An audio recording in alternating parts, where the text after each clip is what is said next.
Hello, everyone. Welcome to Friday's ESPN FC Live. I could take 60 seconds and tell you what's coming up in the show today. However, just look at the right-hand side of your screen.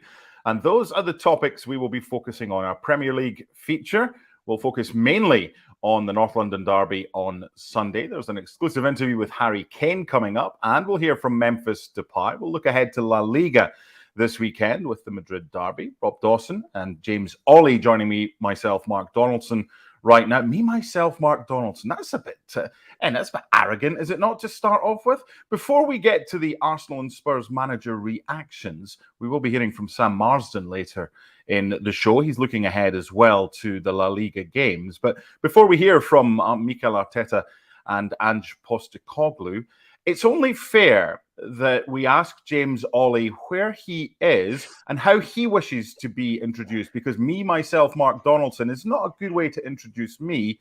What about you? How do you want to be introduced, sir? If you're setting me up to just describe me as David Brent, then you might as well go ahead and do it. We can talk about Arsenal and Spurs. Yeah. Yes. No. I'm in a car park, pulling over on the way home from various press conferences today, including both Arsenal and Tottenham. So, VT, go. 70 miles an hour that way or whatever. Rob Dawson, you see so many people broadcasting from home, and I'm always looking behind them. What have they got on their wall? What pictures have they got? Where's the Sid Lowe bookcase with 466 books? You just in the house today? Home office? What's the deal? I'm not as well read as Sid. My bookcase is very poor compared. There's a sign ball, a couple of old football pictures, and that's about it. You're lot, I'm afraid. Wow, 4 books there on your kind of middle shelf. It's like you've just moved into the house and you're doing it to take photos to send to someone, or you're selling the house. Anyway, we will move on. Indeed, ESPN FC Live on a Friday. So we'll get the thoughts of the boys on the North London derby in a second. But most importantly, I want to hear from Mikel Arteta and Ange Postecoglou first, because there's plenty talking points in this one. Spurs' record in the Premier League at Arsenal is horrendous. They haven't won since 2010, albeit a League Cup win in 2018. But for Arsenal, there's plenty talking points for them, including who's going to start in goal. Let's hear from Mikel Arteta and Ange Postecoglou. Easy for me to say. It's very difficult with every player, and I suffer and I care about every player that is not playing. But this is the competition, and this is my job as well to make decisions in the best possible way for the team. And he's been very supportive. He's been really good around the place, and that's what I expect from every single player. Because when you are on that field, there is someone else that is not. So it goes both ways, and so far it's been really, really good. There's no other reason that we play this football than to be successful. So if I didn't think we were going to be successful, I wouldn't play it against any opposition. So, from my perspective, I've often said that I don't set up my teams to play football that's just nice to watch. I set up my teams to play football that'll win. And you have to believe in that against all opposition, in all kind of circumstances. A new challenge, a new opportunity. Obviously, they have a new manager that is done really, really well, and I think he's changed the vibe and everything around the club, and different style as well. So adapt to that, be ourselves, and produce the performance that we need to beat them. I'm not going to shy away from it now just because we're facing a good team. We have to, go out there and challenge ourselves to play the football we have so far against one of the teams that will be challenging for the title. So we ended with Ange Postecoglou, so let's start with Spurs, James. Is it their biggest test so far in the Premier League, bearing in mind they've already beaten Manchester United?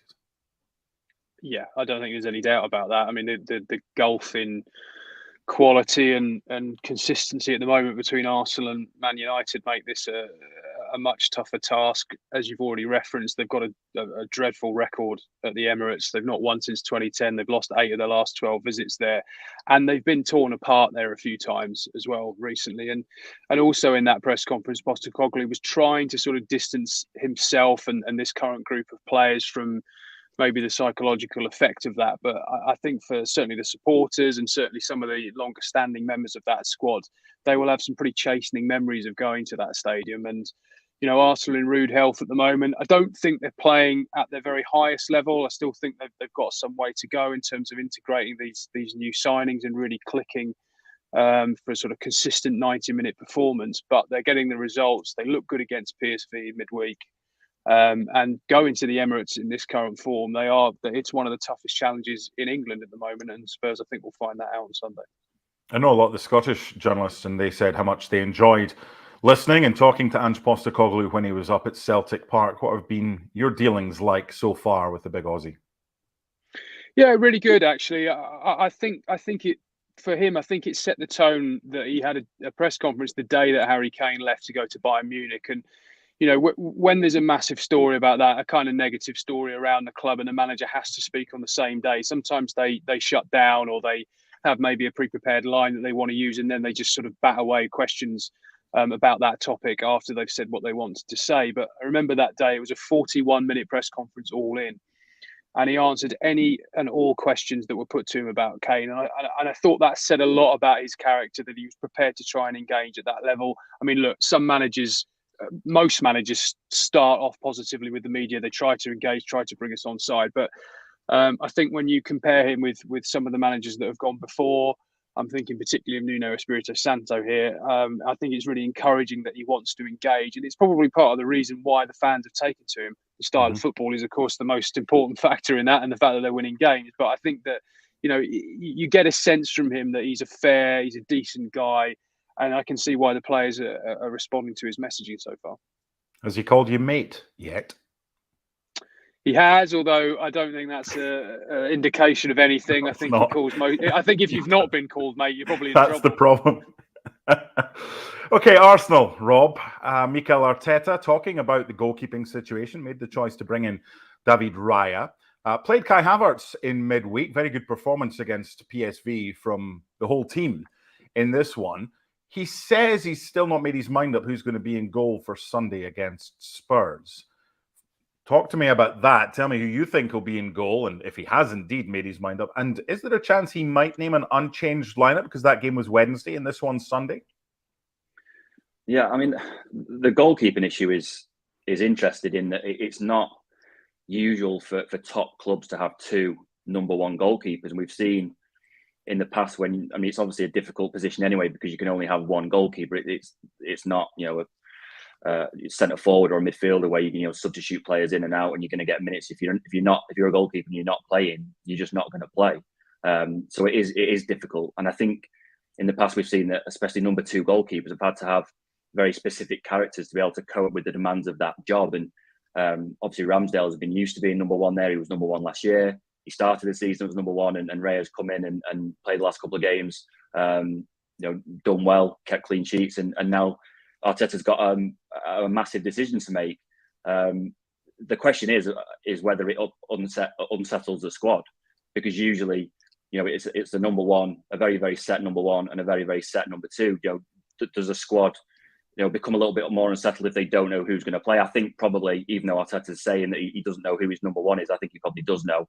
I think it's just a very, very difficult situation for him to navigate, and one that he's going to have to do very, very carefully, because ultimately he needs a number one goalkeeper who's going to play very well, but also a number two goalkeeper who's not going to upset the mood in the dressing room. In terms of team selection, I think it's quite interesting that they had a game in midweek again. Spurs obviously are not playing in Europe, so have had a whole week to prepare for this game. Arsenal and Arteta are going to have to learn to juggle with the demands of a very demanding competition in the Champions League, a competition they want to go very, very deep in, but also with the demands of playing in the Premier League as well. Obviously, if you win 4-0, those players will believe that they should start the next game because they've recorded a very good result. But it's whether you can juggle the demands, whether all those players are fit, and whether they're prepared after a very, very short turnaround between a Champions League game and then a huge North London derby on Sunday. Mm-hmm. I'm sure Newcastle fans would argue otherwise, but the top four right now, Rob, is that the four strongest sides in the league as it stands, with both Arsenal and Spurs having won 4 and drawn 1? Or are you including Newcastle and maybe somebody else as part of a top 5 or a top 6 right now of the best teams in the league? Yeah, I think it's difficult because it's obviously still very, very early in the season. As I said, I think it's a huge advantage to to Chelsea and Tottenham that they're not playing in Europe. Obviously, it's not an advantage that they want because they want to be playing in Europe. Mm-hmm. But I just think that when the big clubs, the Champions League teams, and even the ones that are in Europa League, the likes of Liverpool, when you're having 2 games a week, you're flying back from away games, you've had very little rest and recovery. I think it is a really, really big advantage. And a reference on this show a couple of days ago that I think it's one of the big reasons why Leicester were able to shock everyone and win the league when they did, because they were having whole weeks to prepare for Premier League games. They were having days off in the week when other teams were flying off to Munich and Barcelona and Madrid, and I think that's huge. So obviously Chelsea haven't started the season particularly well. I would count them as a top 4 candidate, and also Man United as well. You know, United have had a really, really poor start, but they also started very poorly last season and managed to turn it around, and in the end finishing the top 4 very, very comfortably. So, you know, I think there are 6 or 7 teams who will all fancy the chances, even now, even the ones that have started poorly, will fancy the chances of qualifying for the Champions League next season and getting in the top 4. Okay, before we get to predictions, James, just want to talk briefly about Spurs and their attacking options, because we saw Son moving to the kind of number 9 striking position when they went to Burnley, and they scored a hat-trick. They won 5-2. But he got a bit more space because there was more room in behind than he got against Sheffield United last week, who just camped out, and it was harder to get space. So Brennan Johnson's there. Richarlison got a goal off the bench. I personally think it would be a surprise if it wasn't Son leading the line. Could it be a better game for him than something like a team at home that sits with a low block and there's not much space? Are you expecting Son to play the main striker role on Sunday? Well, it's fascinating that aspect of it, really, because actually Arteta was asked today about, you know, who do you think is going to have more of the ball? Which team will have more of the ball, and will it matter? Because both of these sides are trying to, you know, be front foot, dominating possession.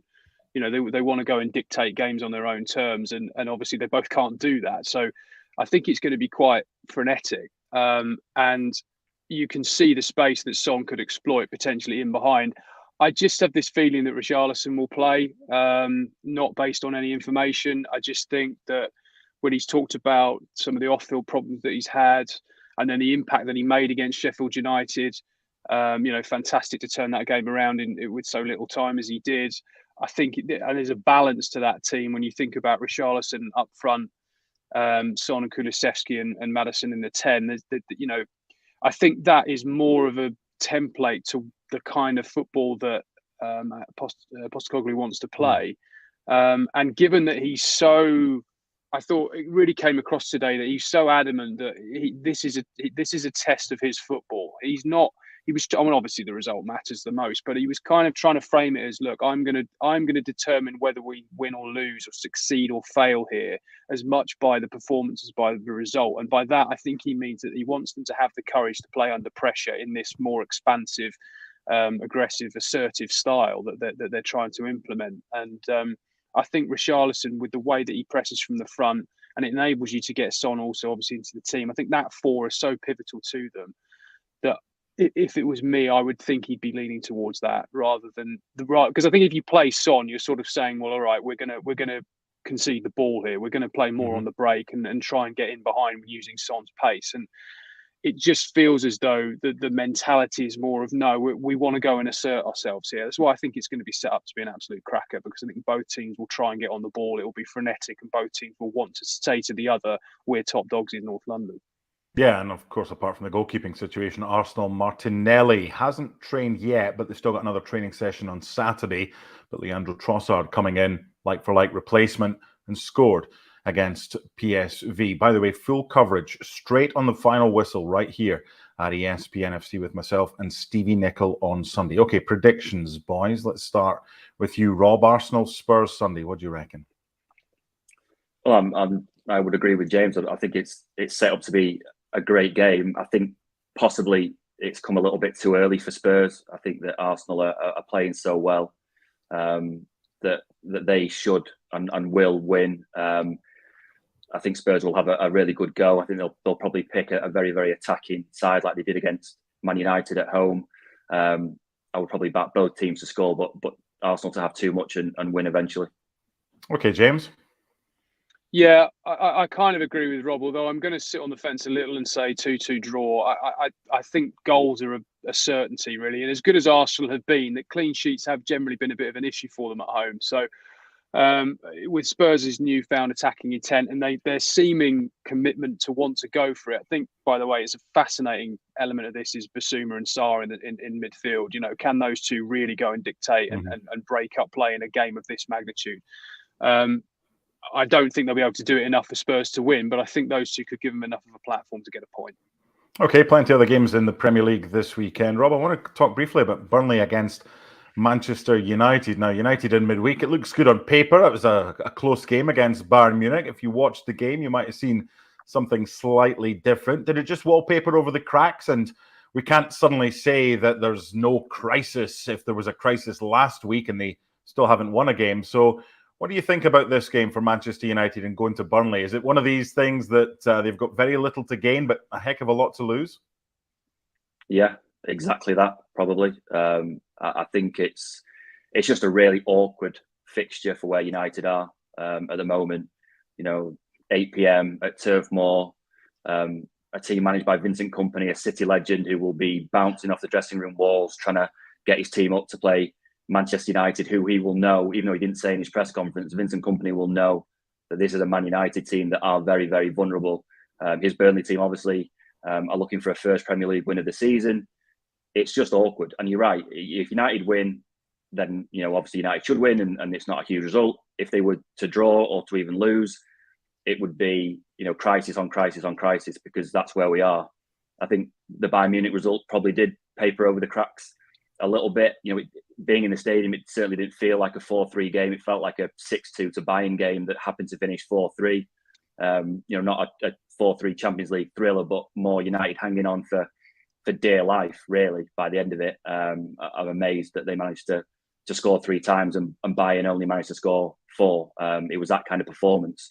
So, you know, again, United are expected to win, but they're not defending well. They're not coping well with setbacks in games. And the atmosphere at Turf Moor on Saturday will be terrific. And it's going to be a really, really tough game for Man United. They need to win. I know we're not in October yet, and it's you know, cliche, and you know, it's probably far too early, but it's must win. That's where we're at. They have to win. Well, it's easy to have a go at Manchester United, one of the biggest clubs in the world. However, if you look at it the other way, because that's only fair. I mean, people can take their sides. Our job is to be critical when it needs to be, but also to be pretty balanced and subjective. So if they do win, that gives something for Erik ten Hag to build on. People can say, yeah, but it was only Burnley, but they've got to get a win from somewhere. And when they kind of reach here, once they go back up the way, they've got to start somewhere. So if they do get the win, it might be something that he can look on and say, yep, okay, we've hit where we didn't want to be, but now we're on the way back up. Do you think they will get the win? You don't know what to expect with United at the moment. You know, they had a home game against Nottingham Forest, and I said, yeah, they'll win, it'll be comfortable, and they were 2-0 down inside 4 minutes. I thought that they would do all right against Brighton, and they were played off the park, and it could have been 6-1 rather than 3-1. So I don't know. But you're right. You know, they can only play the teams who are put in front of them, and Burnley would be a really good start if they were to play well. Even if they weren't to play particularly well, if they were to win, it would give them something to build on and turn the season around. Because after Burnley, I think 6 of the next 7 games in all competitions are at home. That is a run of games where you could really start to inject some life into the season.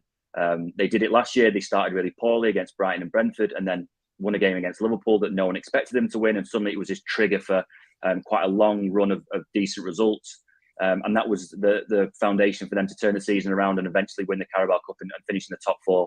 So they need something like that. They need a trigger to turn the season around. And you know, as much as they will go to Burnley and be expected to win because it's Manchester United, they have to get the job done. They're in a place now where they aren't doing that at the moment, but they have to start somewhere, and it has to start against Burnley. Rob, thank you for your time as always. Enjoy your football this weekend, and we'll speak to you soon.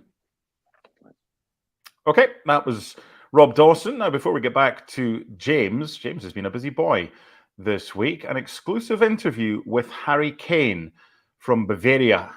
a few days ago, and some really interesting stuff. We're going to hear from Harry and James in just a second, but one of the things he was talking about is the longevity of his career and potentially trying to match Messi and Ronaldo and others that are still playing some of their best football later on in their career. Here's a snippet of the interview. As you'll know, sort of, Harry, we've often rushed to kind of compare young English players with big stars, and sometimes when they break through in the England national team, we kind of hype them up a little bit quite early. But you've always struck me as someone, you've pushed yourself from quite a young age to judge yourself against Cristiano Ronaldo, against Lionel Messi, against the very best players in the world. Not many players would make it so tough on themselves so early. Where does that come from for you? Yeah, I think, from a really young age, just that determination to get better, I guess, to always push myself to my limits. I've always said to myself, I never want to get to, retirement age and look back and think, oh, what have I just done now? Or what have I pushed myself there? So no matter how good I've been or how good the season's been, there's always room to get better. And I think that just comes from maybe a mentality from a young age, and good people around me always pushing me to improve and never to rest on what I've achieved. And that's just carried forward into my professional life and my life in general. So that's something that will never leave me, until the day I hang up the boots. I'll always be pushing for more and always trying to get more out of myself and the teams I'm playing in, and that will continue. When you look at Ronaldo and Messi, those two in particular, and the longevity they've had, obviously at the top of the game, the fact that they're still playing at a very high level into their mid-late 30s, is it still that? Are they still the benchmark for you, if you like, in terms of the next sort of 5, 6, 7 years of your career? Yeah, I think of what they've done kind of in their 30s. They was as good in their 30s as they was in their 20s, and obviously me just turning 30 now, it obviously gives me excitement to know that if I keep my body in good shape and keep my mentality right, then I can be playing at the highest level for hopefully as long as I want to do it. And those players have set the bar, those and a few others as well, and that just motivates me and tells me that it's possible. So it's great watching them players still performing, two of the greatest players ever to play our game. So for me now, it's just about, just almost the second half of my career. I've had a good first half, and now can the second half be even better? I thought it was a very good interview, James, with Harry Kane. He made some very salient points. Seems to be loving life in Bavaria with Bayern Munich. They play Bochum tomorrow on ESPN+. What have you made of his start to his life in Germany? Yeah, really good actually. When you consider that the move came together quite suddenly, I think both he and Spurs had set this sort of hard deadline of trying to get it sorted before the start of the Premier League season. But it was the day before that he finally got his move completed, and then that was a Friday, and then on the Saturday night he played for Bayern. He made his debut, so he's gone straight into it. He's had no real time to ingratiate himself into the local area. That he's living in a hotel.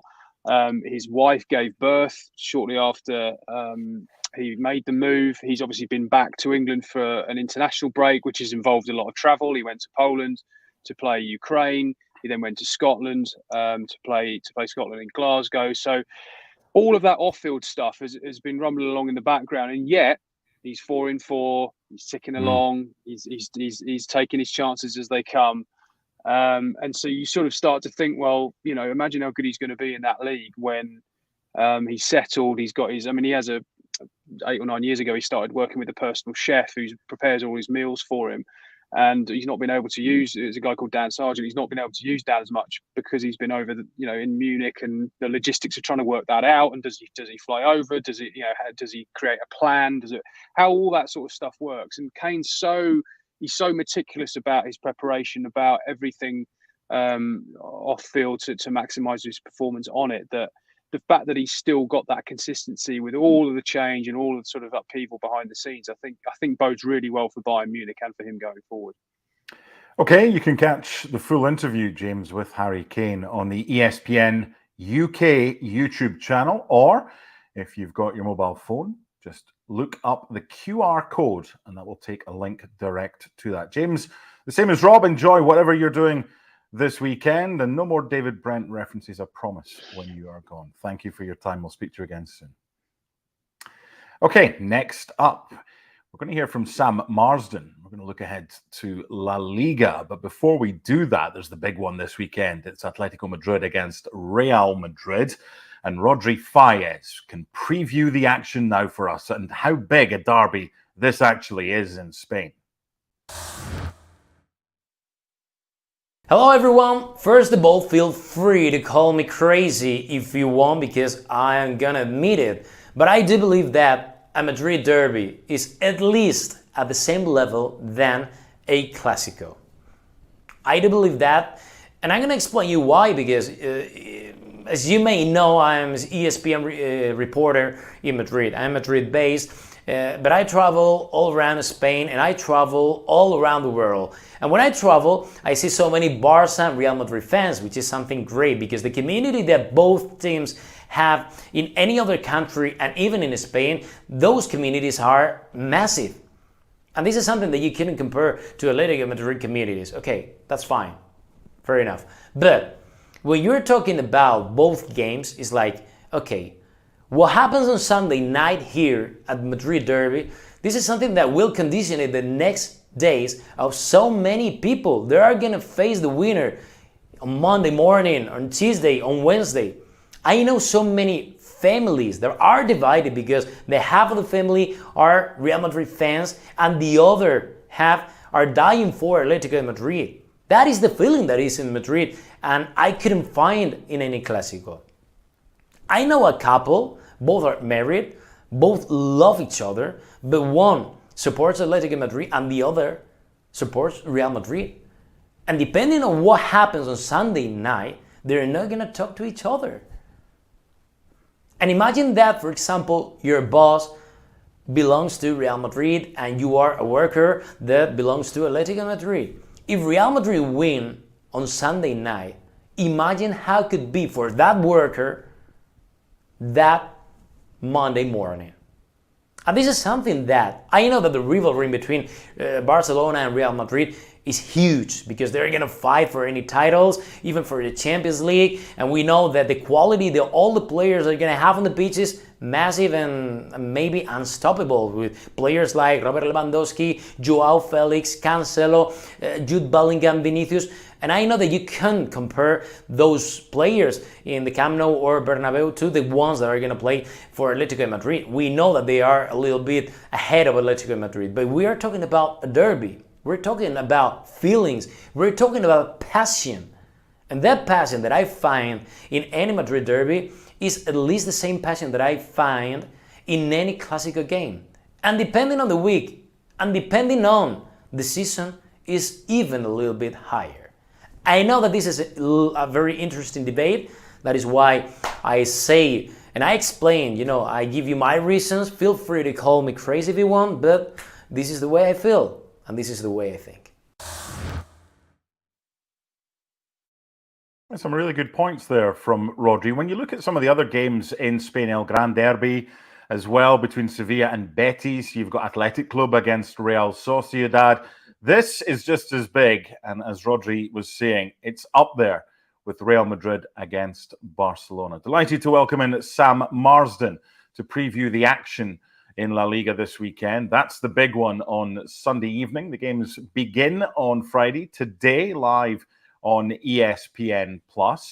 And Sam, I was lucky enough to be at the Metropolitano last season for a Champions League fixture for Atleti. And in all the games that we did during España week, it had the best atmosphere. So what's that going to be like when their bitter rivals travel across town on Sunday? Yeah, like you say, the atmosphere at the Wanda can be electric. Not quite, perhaps. Well, it's getting close to the levels of the old Calderon. I was there, like you said, I don't know if it was last season or the season before. I think it was maybe 2 seasons ago now, when they lost to Manchester City and the fans were really behind the team and they were sort of singing and chanting, even though they'd gone out of the competition after a 0 draw. Yeah, so it's really electric. Hopefully, it's all in good nature. Obviously, there have been problems with Atletico supporters with Real Madrid coming to visit as well with Vinicius in the last sort of 18 months. So hopefully that doesn't play a part this weekend, and there is fair play. But yeah, it's going to be a really good game. And I always think that the Madrid derby, even though Atletico are more than capable of going to the Bernabeu and getting a result, I always look forward to it a little bit more when it's at the Wanda, because it just balances it out a bit. Because even though Atletico are a team that can push Barca and Madrid, we can't deny that they're still just that little level below them. So when they're at home, it gives them that extra boost and makes the fixture slightly more attractive for me.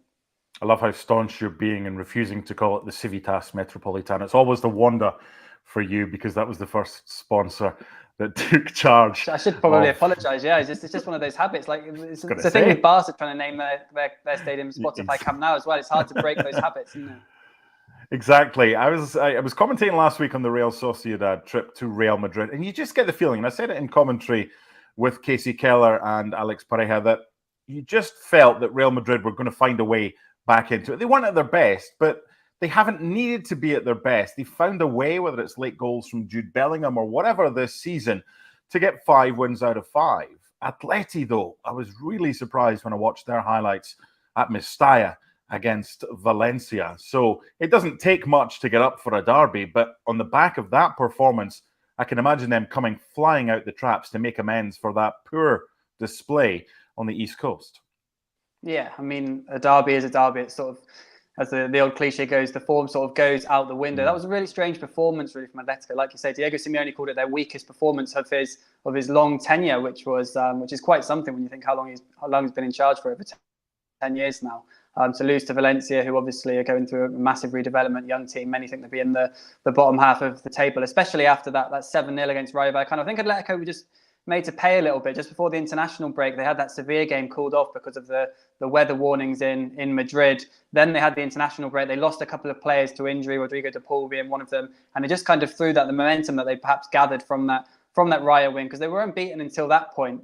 So yeah, perhaps the perfect tonic is a derby, a game that you don't need any motivation to get up for. They've got players coming back from injuries. Memphis Depay and Koke are both back in training. They've still got players missing. Both teams have got a lot of important players missing, which also makes it slightly difficult to predict. But yeah, it's the perfect fixture for Atletico, perhaps. Like you say, after that 3-0 defeat to Valencia, they've got a point to prove. And what better place to prove it than against your city rivals? Yeah, there's a full card in midweek as well. Barcelona are at Mallorca. Before that, they've got a home game against Celta on Saturday. What do you make of their start to the season? I thought they were excellent against Betis, but 2 games they should win, but won't be easy for them. Let's start with the game that Barcelona have this weekend. What do you think? Yeah, I mean, there's a real buzz around Barcelona. I mean, I think they're kind of the opposite to Atletico, even though Barcelona was obviously still unbeaten and they'd won games before the international break. There was a feeling that they were kind of a little bit sluggish. They weren't playing that well. They needed a late penalty to beat Osasuna. Obviously, they beat Villarreal 4-3. They drew 0-0 at Getafe. Their other game was a 2-0 win at home to Cadiz. But since the international break, there's a real buzz about the place with the signings of João Felix and João Cancelo, who've made a real instant impact on the pitch. They've both been brilliant in the last 2 games. They took Betis apart 5-0. They then beat Royal Antwerp 5-0 in the Champions League in midweek. And it's just the way they're playing is a little bit more like how you kind of imagined they would be playing when Xavi came in, when he replaced Koeman. I mean, it's been a long process. Obviously, there's been a massive overhaul of the squad, but there is a real buzz around the team at the moment, just with the way they're playing. And on this form, obviously anything can happen. You'd imagine them to, definitely comfortably beat Celta Vigo at home on Saturday. They're unbeaten, even though they've had to change stadiums. I think it's been important that they've started well. They've won all 3 games that they've played there. They've not conceded. They've scored 12. So they're full of confidence going into that game. They've got a strong squad. Ronald Araujo's back from injury as well. And then, you'd expect them to go to Mallorca and win as well in that form. Although Mallorca has been a difficult place at times in the last couple of years for Barca and Madrid. Yeah, it has been. I remember a Mallorca win over Real Madrid probably just 18 months ago or something like that. You mentioned Xavi. I saw something that, he's late for his press conference. He's never late for a press conference. Could be signing a new deal, perhaps. Well, he kind of cleared things up, didn't he, earlier today? And it's looking like he will be getting a new deal with Barcelona to stay in charge.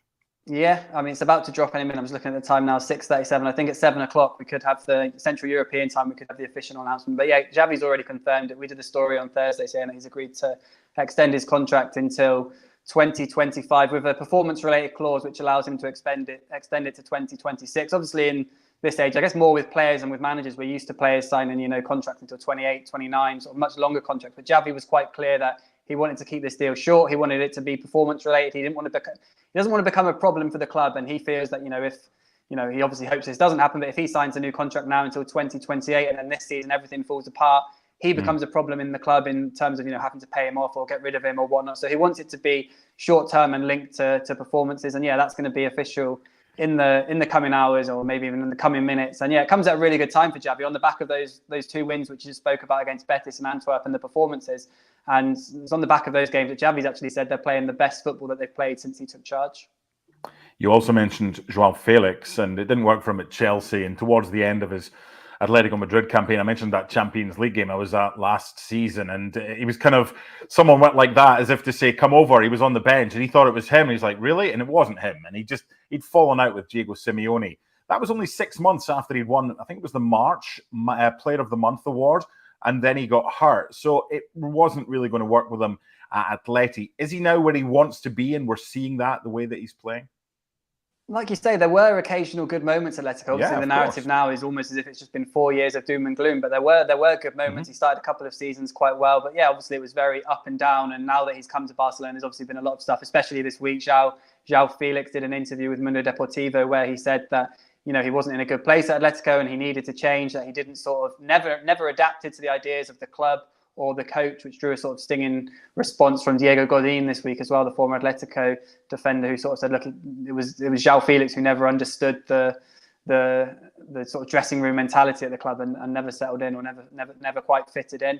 But what he's been clear on is that, and he's been clear, he wore his heart on his sleeve earlier in the summer, didn't he, when he came out and said, I want to sign for Barcelona. I think that was at the end of June. He had to wait until September the 1st and he's finally signed it. He feels, those people around him feel, his agent Jorge Mendes, Barcelona president Joan Laporta is a big fan. They all feel that at Barcelona he's a player that can really fit in their style, and that obviously it's different to Atletico. Atletico is more, not that it's not working hard at Barca. The big core of the Barca sort of way they play under Xavi is to work hard, to press high. There's a lot of work, but it's obviously different to the way Atletico play. It's not as deep. There's more freedom for him to move around, and he's been clear that this is the perfect place for him to play, and that's what it's looked like so far in these 2 games. I think he's been the man of the match against Real Betis and against Antwerp in midweek. So everyone's just looking forward to seeing if that continues against Celta Vigo now on Saturday. I want to end the La Liga chat by going back to the game of the weekend, Atletico Madrid against Real Madrid. What's the latest you're hearing about potential injury to Jude Bellingham? And he should be okay for Sunday, shouldn't he? Yeah, from what I can tell, just reading from colleagues from obviously the really good Fire Nights, Kirkland is, he's obviously missed training with some sort of stomach problem on today, Friday, but he did the recovery session on Thursday. Madrid have got another training session on Saturday. Obviously, he's played a lot of minutes this season. But these Madrid games have been going till the very end. He's obviously scored 2 sort of 94th minute winners, so he's not sort of had a chance to rest in between in sort of last 20-15 minutes of games. He's then been with England and played the majority of their 2 games, come back and had back-to-back games for Real Madrid. So I think, obviously there's a minor issue there, perhaps a slight bit of sort of fatigue or whatnot. But from what we've been told, it seems he'll be fine for the derby. Although perhaps looking ahead, maybe he will need to be managed a little bit with this run of games if there is a sort of a minor issue there. But Madrid will need him on Sunday. He's proved so important since he's come in the summer, top scorer, 5 goals in the league, already won in the Champions League. So you feel that he's going to be important against Atletico Madrid in his first derby. He's absolutely thriving in these environments, and he absolutely loves playing at the Bernabeu. He's loved some of these away games at San Mamés, the first game of the season. So he's going to love it at the Civitas on Sunday. He'll be looking forward to that. So you're on double bonus, both from Wanda and from Civitas as well. Sam, thank you very much. And as Sam heads off, I want a quick word with Memphis Depay. He's been speaking to Alexis Nunez about how on earth Atletico Madrid go about trying to stop Jude Bellingham if he plays on Sunday. And I know this isn't really 100% your job on the pitch, but how do you stop Jude Bellingham? Is it kind of even more complicated now because he's not necessarily an out-and-out striker? So what do you guys have to do to kind of nullify that threat? I think we have to... I think we have to finish the game before so that he cannot score in the last minute Exactly. the winning goal. So we have to at least be 2 ahead. But he's doing a great job. Young baller, obviously. So he's on the rival team. So we have to calm down a bit. Let's see. We have our people ready. So it's gonna be a nice game. have our people ready. It will be a good game and full reaction to the Madrid derby on Sunday. And of course, you can watch it live in the United States on ESPN Plus. Now, speaking of the United States, Major League Soccer, Lionel Messi has picked up a knock. How serious is it? And what will that mean for Inter Miami's playoff hopes? There's only one man we can ask. With all the answers, our very own Seb Salazar.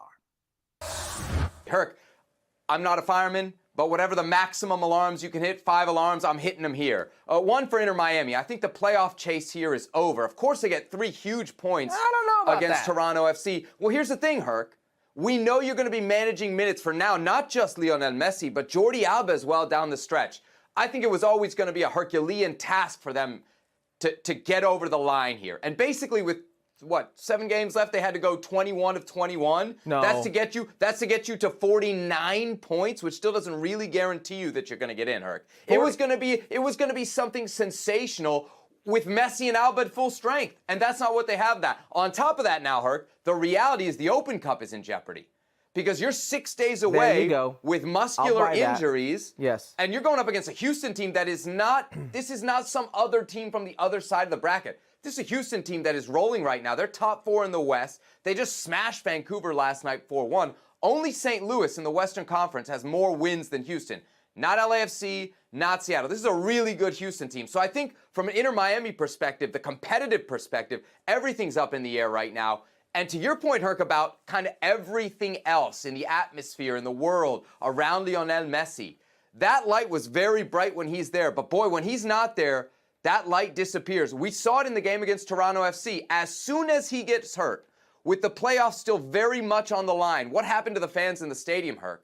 They were gone. What happened to the ticket prices in Atlanta when everybody found out Messi wasn't going to play? They dropped by 95%. Everything hangs on this guy, Herc. So in every capacity, both from an on-field, but really even more so, Herc, from an off-field perspective, I'm sounding the alarms. It's been a great run with Lionel Messi and MLS. But you take away Messi from MLS, what are the MLS Cup playoffs? Who cares? That was from last night's Football Americas. What you don't know is Seb's still talking, and Herc Gomez is still trying to get a word in. We'll check back in on the boys and see if Herc has been able to do so, or if Seb is still on his long rant about Lionel Messi. Speaking of Messi, see his new tattoo on his leg, a big Barcelona badge, which leads perfectly into the full screen promo that's about to be there. See, this is seamless. You wouldn't think this is live. FC Barcelona against Celta Vigo Saturday from 12:30 Eastern on ESPN Plus. The big one, even bigger than that, as far as game of the weekend is concerned, is El Derby de Madrid, Atletico against Real Madrid. It's live on Sunday from 3 p.m. Eastern. The pregame show is an hour earlier than that one, with full coverage of that one. So thank you to all our guests today, to Rob Dawson and James Olley, who looked ahead to the games in the Premier League this weekend, including the big one on Sunday at 9 a.m. Eastern, 6 a.m. out west, Arsenal against Tottenham Hotspur. And to Sam Marsden for joining us as well. And a reminder that it looks like in the next 20 minutes or so, there will be confirmation of Xavi's extension of his contract with Barcelona. I'll be back on Sunday with Stevie Nicol to review the North London derby between Arsenal and Tottenham Hotspur. And a reminder, every single day at 6 p.m. Eastern, ESPN FC is live. And all the Bundesliga games and all the La Liga games are on ESPN Plus as well. Thanks to everyone, both in front of the camera and behind the camera. I'm going to keep it simple for the goodbye. Rather than the start, me, myself, Mark Donaldson, no. Bye for now, and we'll see you over the weekend right here at ESPN FC. Bye for now.